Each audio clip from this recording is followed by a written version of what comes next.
بسم الله الرحمن الرحيم الحمد لله والصلاة والسلام على رسول الله صلى الله تعالى عليه وسلم. كتاب نيابي الأذكار إمام النووي يكيك لو كتابانيك أشينا خزمتي وهندي لذكر كان لخزمتي أبوين درسي بيشو قيشتنا ذكرنا والركوع چندين جور ذكري تازي بيوتين إمامي نووي كأو ذكرانا جيب جيكين سواء الركوع كان معنا سبوح قدوس رب الملائكة والروح يان خشع لك سمعي وبصري ومخي وفؤادي وقلبي وما استقلت به قدمي يان سبحان ربي العظيم بلين يان هر ذكرك لو ذكرانيك إمام باسي كر تنوع لذكر كانا كين كويان كينو بيان لين لعل تشيجيان لور بقرين هر جاري جورك لذكر كانوا بشك لذكر كان جيب جيكين إمام باسي أومان بو أكال الركوع نابي إنسان قراءة قرآن كان نلا الركوع نلا السجود نهي كردو بيغمريان صلى الله عليه وآله وسلم نهاني رسول الله صلى الله عليه وآله وسلم أن أقرأ راكعا أو ساجدا كقرآن بخيانم لكاتي الركوع لكاتي السجدة أمدو كاتي تسبيحي خواي نابي قرآني تيا بخيان إلا مقر آياتك دعاء للسجدة بخيان أجنا دروزنية للركوع للسجود قرآن بخير هروها أفرمان نهم لكرا وبيغمريان صلى الله عليه وآله وسلم كقرآن بخيرم وتا أمرك إلهية أو أفرمان نهم لكرا كالركوع للسجود قرآن بخير إما لدواء الركوع كي جوان من برد هل أصينه كسر من برس كردو وبزاين شيبلين لكاتي اعتدال للركوع أفرمان كسر برس كدو سنة دوايا بلي سمع الله لمن حمده أم سنة أم كلمة جوانا بكار بيني خواجان بستي أو كسيك وحمدي كرت سباسي خوات كلو لنا الركوع وتوت سبحان ربي العظيم وبحمده وشي تسبيح حمد بيكوا زور قوري أفرميه ما دام للركوع تو الله سمع الله طبعا سمع بمعنى قبيل دد يعني خويا قول قبولي كرت لو كسيك و حمدي خويا لنا والركوعك لنا وسجدك كاتك الله سمع الله بستي لكلمي قبول زور بقوة العربية يعني كأنما لسطا صد قبول بوي أفرمون لكيا هر ذكرك تسبيح وحمد تيايا كوبو إلا قبول بويا وشي سبحان الله وبحمده سبحان الله العظيم كلمتان خفيفتان على اللسان ثقيلتان في الميزان بويا سبحان الله وبحمده صجر ايواران صجر بيانيان هيج كد لسر زي باندازي تو باشترني مگر كسي لو زياتر خويند به بويا سبحان الذي يسبح الرعد بحمده حتى والملائكة من خيفتي كاتك هور بروسك ابيني شيء وشيء تسبيح وحمد تيكل أكي بويا لكوا تسبيح وحمد لهر ذكرك تيكل إلا قبوله بويا كاتك عليه سبحان ربي العظيم وبحمده سربر زكيته عليه سمع الله لمن حمده خوا بستي أو كسيك وحمدي كرباب دنجي سوكيش كردبته إلا خوا يقول بستويتي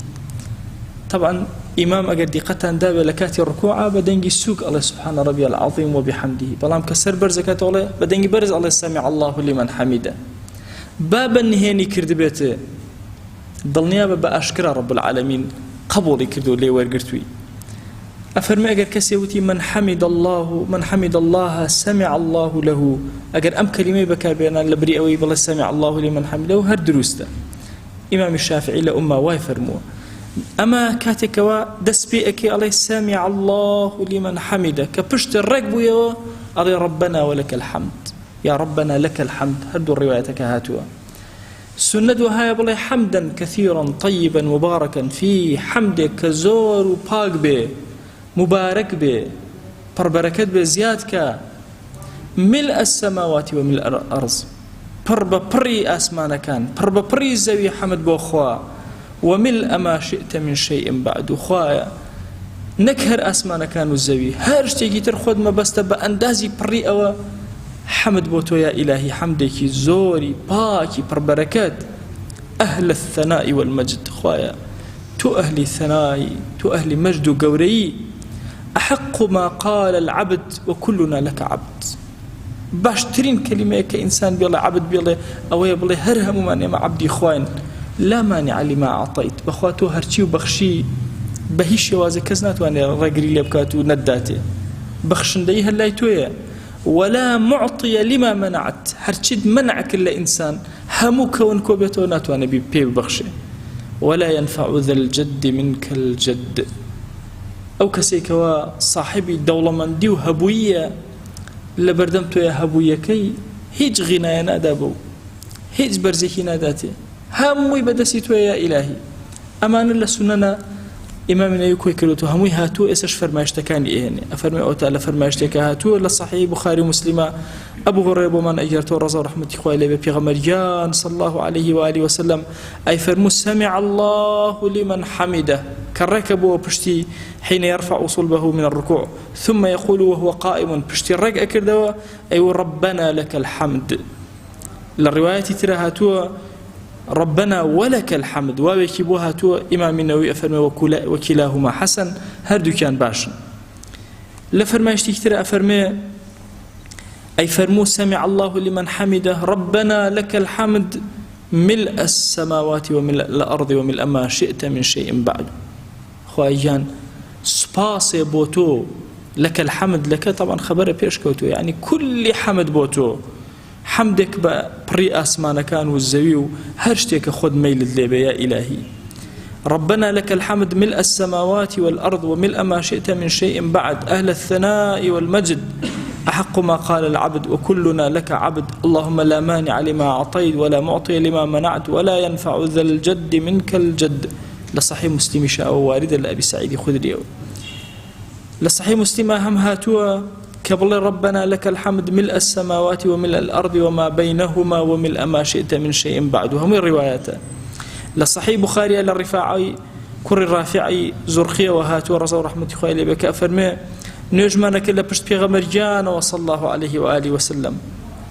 كسري برسكد ولا الركوع فرمي سمع الله لمن حمده بياوي لدواء ووتي ربنا ولك الحمد حمدا كثيرا طيبا مباركا فيه أم كلمة يفرمو بيغمر جان صلى الله عليه وآله وسلم دوائن وجه فرمي كيبو أو تشان كلمة يود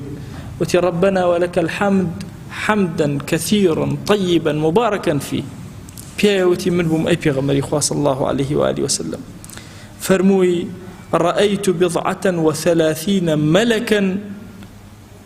يبتدرونها أيهم يكتبها أول بنيم نزي كيسي أوان دا ملائكة بلا ماريان أداك كاميان زو أو كلمة يبنو سن أوان دا أو كلمة يقوري بو إنسان كسري برس كذا ولا ركوعة أجر فرياي هرها مشينك ربنا ولك الحمد حمدا كثيرا طيبا مباركا فيه وكأوبيا أو تويتي أوان دبلت